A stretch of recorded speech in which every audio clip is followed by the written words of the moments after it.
There's something else you should know about music. What? When it comes to music, people are still confused. I mean, how am I supposed to tell which music is halal and which music is haram? All music is halal. All music All is of it is haram. halal. No. All music Actually, is you've got it. it's just all of it. Instrumental. Stop. Islam has made it very clear what's halal and what's not. If we are still confused, it's because of our lack of attention to certain things. Here's 3 of them. Number 1, the language barrier. First of all, we have to understand that there is a difference between music and ghina. Music is halal, generally speaking, but ghina, which is a specific type of music, is haram. Just like food is halal, generally speaking, but then there is a specific type of food which is haram. Music comes from the Greek word musika, and its Arabic equivalent is musiqa. It has been defined as vocal or instrumental sounds, or both, combined in such a way as to produce beauty of form, harmony, and expression of emotion. A pleasing rhythmic sound accompanied by a beat, and even as vague as a pleasing sound. Well, nohas and latmiyas would fall under that, wouldn't they? It certainly has a rhythm and is composed in order to produce emotion. And the chest beating accompanying it is providing a beat. Technically, it's music. Nasheeds, which remind us of Allah, the Prophet, and the Ahlul Bayt. It's vocal sounds combined in such a manner as to produce beauty of form. It's music. Nursery rhymes used to educate children. A, B, C, D, 1, 2, 3, 4, 5, once I caught a fish alive. It's sung. It's music. The sound of the rhythmically discordant pattern of a train, or the rain, or a campfire that helps us to sleep. Ah, that's music to my ears. The rivers flowing, the ocean, the wind. In fact, the Quran even highlights for us that we bestowed our favor upon David. We commanded, O mountains, sing Allah's praises with him and the birds. The term used in this ayah is awibi, which is from at-ta'weeb. Technically, it's singing. All of it is halal. Now, what is ghina? Well, we fail to recognize it because number 2, we have not paid attention to the Quran. The Quran says, and among men is he who buys idle discourse. Lahw al-hadith. This verse, according to the tafsirs, is referring to ghina. Lahw al-hadith is translated as vain, meaningless, idle, pointless talk. Ghina is totally lahw al-hadith. I mean, just look at the lyrics, guys. Look how rich I am. Money, look money, at how many material money, possessions I have. I'm more violent than anyone. Drugs, Alcohol. yo, look at my I'm hair. so gangster. I like this body part. Alcohol. I Yeah, have look at this my body designer part. clothes. I have a fly car. I like big. But halal music isn't like that. In fact, there's a lot of music out there which reminds us of Allah, of humanity, of divinity, of striving to be the best that we can be. Allah is merciful. He wants us to be the best we can be. It's the one who buys and sells vain discourse, who wants you to consume rubbish and become rubbish. In this regard, Imam Khamenei teaches us that listening to any music that tends to distance one from God, the exalted, from spiritual values and from moral virtues, and inclines one to debauchery, aimlessness, and sin is impermissible. If a music does not involve such negative consequences, listening to it is per se permissible. Ghina and poetry back in the pagan pre-Islamic times was all vain blah blah blah. And today it's no different. It's all lahw al-hadith. Now, some people may still find it difficult to see, or rather hear, the reality. Still confused. Why? Islam has made it glaringly obvious what is right and what is wrong. The Quran says the right way has become clear and distinct from error. So as for one who rejects the Taghut and believes in Allah, he has grasped the most firm handhold, which he'll never break off. You have to understand that right and wrong won't become clear for you until you reject the Taghut, the system of kufr. Do a little bit of research into the mainstream music industry. Notice that pretty much all the songs promoted by the system of kufr are ghina. Why?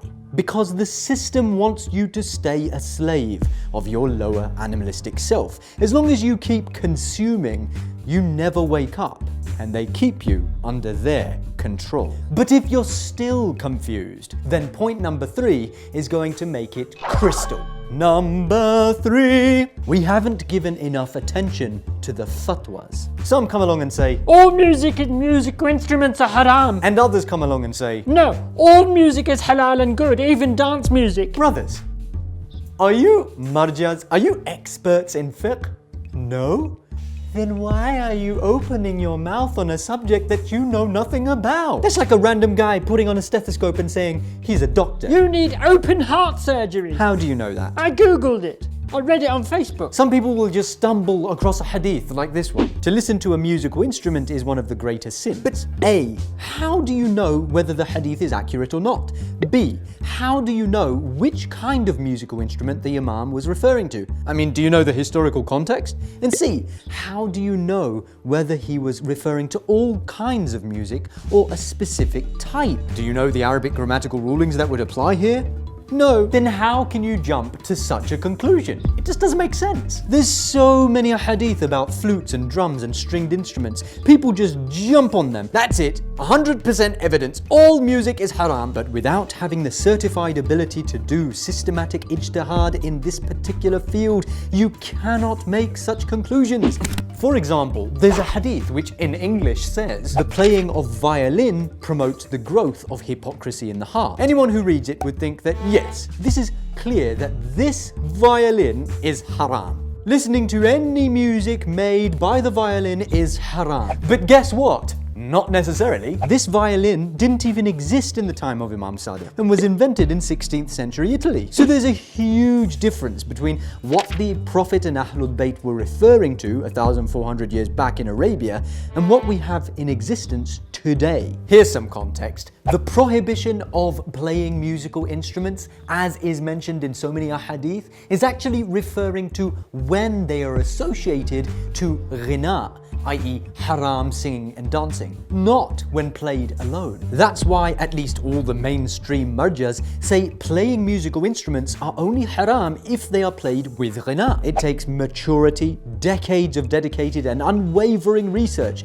into Arabic grammar, the historical context, fiqh, and the jurisprudential laws of Islam in order to come to even one conclusion when it comes to what's haram and what's halal. So please, let's leave it to the marjas and pay careful attention to what they say. Imam Khamenei says, any music which is lahwi and deviating people from the way of Allah, which is suitable for gatherings of merrymaking, is haram. There is no objection to other kinds of music in itself. There's a common mistake where people think that according to Ayatollah Sistani, all music is haram. That's simply not true. When asked, is it permissible to listen to songs accompanied by sounds of piano, lute, drum, windpipe and electric piano, he said, if the music accompanying it is that which is suitable for entertainment and amusement gatherings, it is not permissible to listen to it. In fact, all the mainstream marjas pretty much say the same thing. When it comes to determining which type of music is haram, they say that if it's suitable for merrymaking or an entertainment amusement gathering, then it is ghina and it's haram. Seeing such fatwas, you may think that, hey, that's not very specific and clear. Entertainment amusement gathering? Well, that could be anything. A cinema, a theme park, a school play, a zoo. Merrymaking, so like what? Like an Eid get-together? That's just not clear. No, actually it is clear, and it's not necessarily talking about these types of gatherings. Let's rewind time a moment and go 1,400 years back to Arabia. There were individuals who played musical instruments. Imagine, it was a shady place, smoke wafting in the atmosphere, men sat around laughing, sharing alcohol and other substances, and scantily clad women dancing to musicians playing stringed instruments, flutes and drums and singing, etc. These were the types of musicians that existed back then in Arabia. Such an atmosphere, which was accompanied by ghina, where all manner of haram activities were taking place, was what Islam came to eradicate. eradicate. This is what the Marjas are referring to when they say entertainment and amusement gatherings or merrymaking. Now, do we have a modern equivalent to such a type of music? Duh. Discos, dances, concerts, raves, prom nights, clubs, bars and parties. Get it? And it's actually the perfect compass to determine if a kind of music is haram or halal. I call it the party test.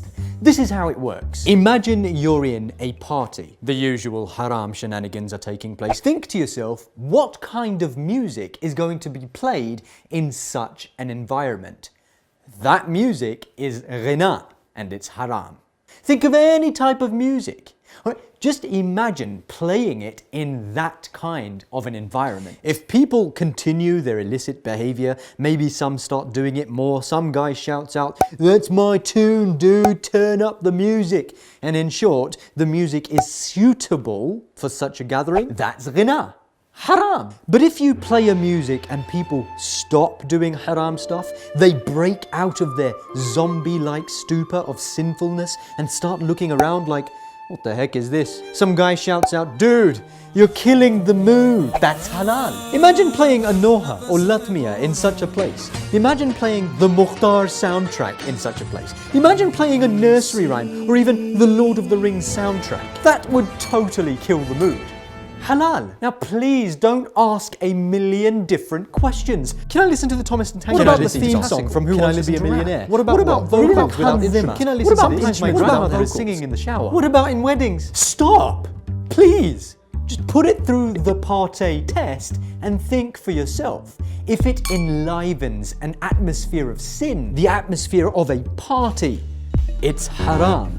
If it kills the mood of the party, it's halal. And yes, the Biscuit soundtrack would definitely kill the mood and probably make people start asking the right questions. And remember, when Imam Sadiq found out that somebody would give ear to Ghina, he recited this verse to them. "Surely the hearing and the sight and the heart, all of these shall be questioned about that." Can I listen to classic music? Can I listen to Narnia? What about rock? What about pop? Can I listen to Spider-Man 2 soundtrack? What about in weddings? Put it through the party test. What about Bollywood music? Don't even go there. I really like Kung Fu Panda soundtrack. To myself. Can I listen to that? Man, do you know, why don't you watch the video again?